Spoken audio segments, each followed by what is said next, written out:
So there is a brand new current account from Santander. It's called the Edge Up account. And this is one which Santander say could earn you £100 every single month, which sounds pretty amazing, right? Sadly, that is too good to be true. I'll take you through exactly how much you could earn, how maybe you could get to that figure, but also probably what is more realistic. And also I'll compare it to other accounts which might offer you similar features, either ones that already exist or maybe ones that you can only get as an existing customer, which, let's kick off with this. This Edge Up account is replacing the 123. The 123 is no longer available to new customers in the same way that the Edge account, which is different to the Edge Up, the Edge account, which launched last year, replaced the 123 Lite. The Edge Up is replacing the 123. So I will later on take you through, if you've already got a 123 Lite or a 123 or an Edge, how it compares to the Edge Up in terms of your likely return. But this video, I'm just going to focus on the features from the Edge Up account. I'm not a big fan of the name. It's a bit weird just saying Edge Up all the time. But anyway, you have to bear with me while we go through it.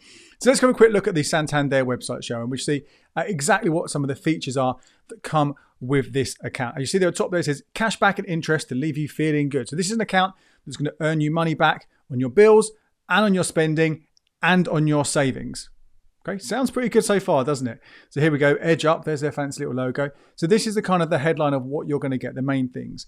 So there is 1% cashback, and it's capped at £15 a month on selected household bills when you pay by direct debit. So this is the same thing you would get from the 123, the 123 Lite, and the Edge account. However, the rate you see there is just 1% cashback. So it's the same as you'd get with the Edge. So it's 1% on your council tax, your gas and electricity, your water bills, your broadband, your phone, your mobile phone, and any pay TV. They're the ones which are covered by this 1% cashback on bills. The difference is up to £15. The difference there to the other accounts is the Edge account, that is capped at £10 a month, and the 123, it's capped at 3 lots of £5. Each category has its own limit. So this one potentially could earn you more back on some bills if you pay a lot and you would normally go over that £5 cap for those categories in the 123 or the 123 Lite. But broadly speaking, you're getting 1% back. You're going to get less cash back on your bills with the Edge or the Edge Up than you would for the 123 or the 123 Lite. But again, there is the potential, if you have huge bills, absolutely massive bills, you're spending £1,500 a month on those bills that I outlined, then you could get £15 a month. I think realistically, that's not going to happen, is it? Realistically, most of us are not paying anywhere near £1,500 a month on those core bills, not even probably £1,000, probably a lot less than that. So I would expect most of us to be getting, well, we'll talk about the figures a bit later on, but again, nowhere near that £15 a month. But that is one of the headline features here, an increased cap on that cashback on bills. The next one you can see there, cashback on your essential spend. This is debit card spending with your Santander Edge Up debit card at 1% up to £15 a month again. So that's capped there. So £1,500 spending maximum will get you that £15 a month. Spend less, you'll get less. Spend more, you won't get more. You'll still be capped at that £15 every month. And importantly, as is the case with the Edge account, this one is capped as well. This is capped on particular categories, travel costs, and supermarkets. Okay, they are the key areas you can spend on. Supermarkets make sense. It's a kind of slightly broader range of there. There's vending machines included, but it's pretty much where you would buy your kind of food and drink on not restaurants, but normal supermarket type things. Pretty obvious, yeah. Travel costs sounds exciting, but it does not include things like holidays or flights. It's pretty much commuting costs. So train tickets, bus tickets, ferry tickets, petrol. That's what's factored in there. Now, again, the increased cap of £15 a month could mean you earn more on this than you would have done with the standard Edge, with it has its own £10 cap. But for those of you who are traveling by train, that's only going to apply if you are paying for daily, weekly, or monthly. An annual season ticket counts as a one-off charge, so you won't get the increase that way. Really, this is going to be for people who are, I think, spending a lot at the supermarket, and we know prices have shot up so much, haven't they, over the last year, that that's not going to be hard to spend more than we used to. And if you're regularly filling up the car, I still think £1,500 a month on those is a bit of a stretch. Maybe if you've got a joint account and you're both filling up 2 cars, or maybe there's, really, really expensive costs associated with that. You're driving a long distance every day, but most of us won't get anywhere near that. And what's important to remember here is this isn't the only way you can get cash back on your spending, because when I talk about cash back on spending, generally the cards I recommend to you guys are the Chase Bank debit card, which is again 1%. And again, it's capped at £15 a month. And there are some hoops you have to jump through, but £15 a month. But you are not restricted most of the time on what your spending qualifies for that cash back. So there are a few things that are ruled out. With Chase, you can't get it on, I know, paying off your credit card or buying a car, things like that. But you will be able to get it on buying some clothes, going eating out in restaurants, I don't know, buying tickets to a gig, the things you spend money on, right? They are all going to be covered by that. So it means it's going to be a lot easier for you to spend £1,500 a month in a single account and to earn that £15, in my opinion, than it is when it's limited to supermarkets and travel with the Santander Edge Up. Of course, if you're someone who is likely to spend over that £15, you're using Chase already, you're likely to go over that £15 cap, you might think, well, if I've got a Santander Edge Up account, then I can put all the supermarket and travel costs on there. That's why I just use those accounts just for that spending. I do my other stuff on the Chase account, and that will double up my amounts I can earn, more or less. Maybe not double, but increase how much cash back I can earn. And you're right. But don't forget, there are also cashback credit cards. I'm always a big fan of the American Express cards, although the rates aren't necessarily as good. You can, with some cards, get close to that 1%. The Nectar, Amex will give you 1% in Nectar cards points, and the Amex Gold Preferred Rewards card, if you spend on that and convert your points into Avios and then into Nectar points, conditional on having Nectar points, but again, you can get close to 1% with those. Plus, they often come with big welcome bonuses that are worth taking advantage of. Or when we're talking about supermarkets, the John Lewis Partnership Card will give you 1.25% in Waitrose, if that's your supermarket. The Asda Rewards Credit Card will give you 1% in Asda, if that's your supermarket. So broadly speaking, I wouldn't go for this one for my spending anyway, even if I'm likely to exceed or can't get the Chase card for my for cashback. You know, I still think there are better options out there. It's not awful. It's definitely one to think about, but it wouldn't be my top pick. But again, potentially that's where that £100 a month, they're talking you can get 30 quid from those two. I think it's very unlikely you're going to get anywhere near that 30. Probably unlikely you'll get 20 from that.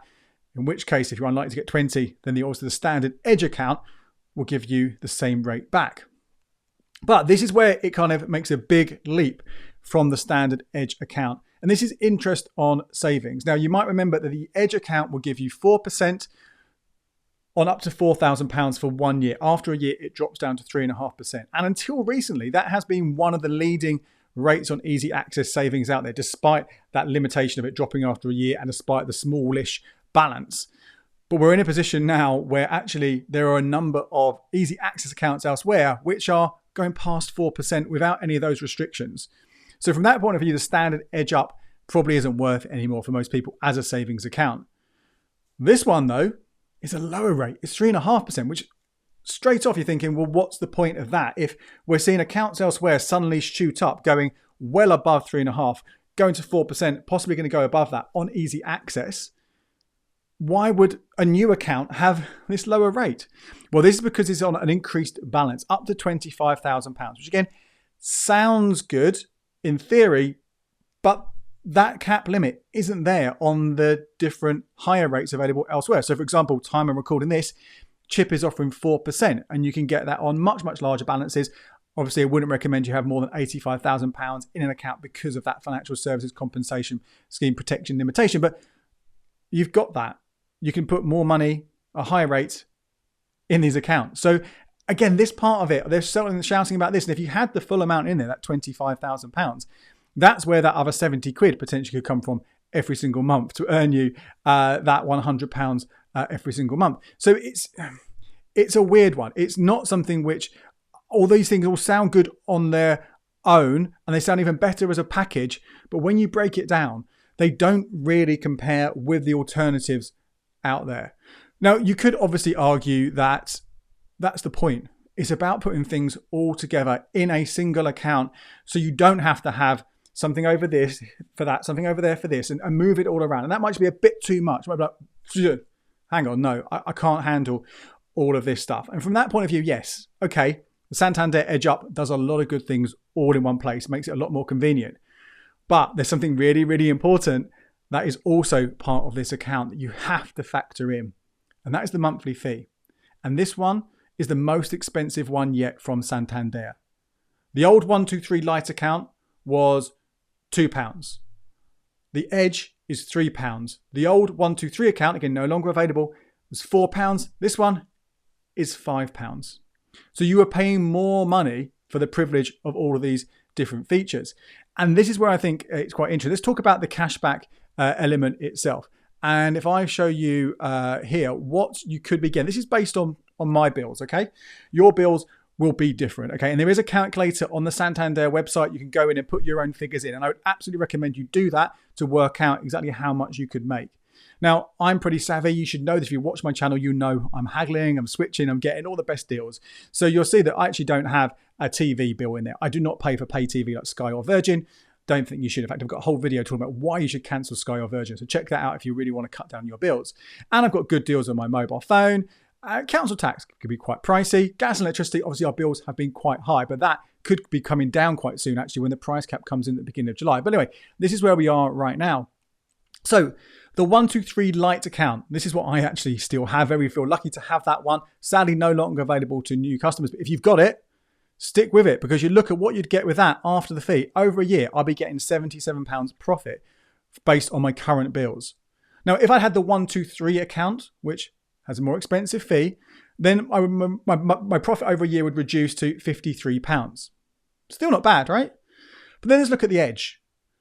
The Edge, because it has a lower rate of cashback on those key bills, despite the higher cap, my cashback reduces massively. I'd be making just under 30 quid a year.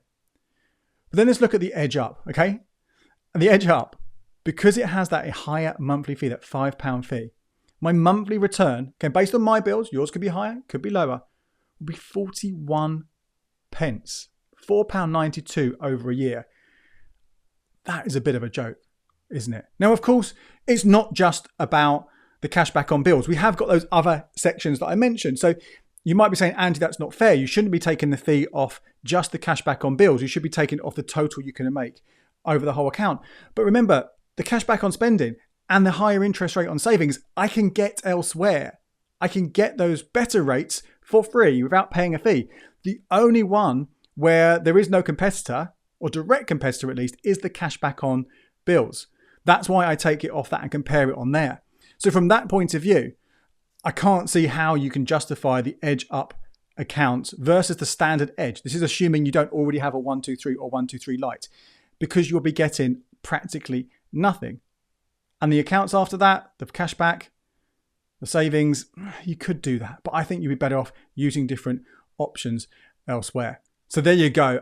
I think the only reason why you might want to consider the Edge Up is because you do want that convenience of everything all together, and you don't already have the 123 or the 123 Lite, and you don't want to get a Chase account for your spending. In that case, knock yourself out. If as long as you're spending the money and you've got the savings, then your return will be bigger. But just as one for cashback on your bills, then absolutely I would stick instead with that Edge account. My name is Andy Webb. Thank you so much for watching. If you want to find more ways to get the most out of your current account, check out these videos right here.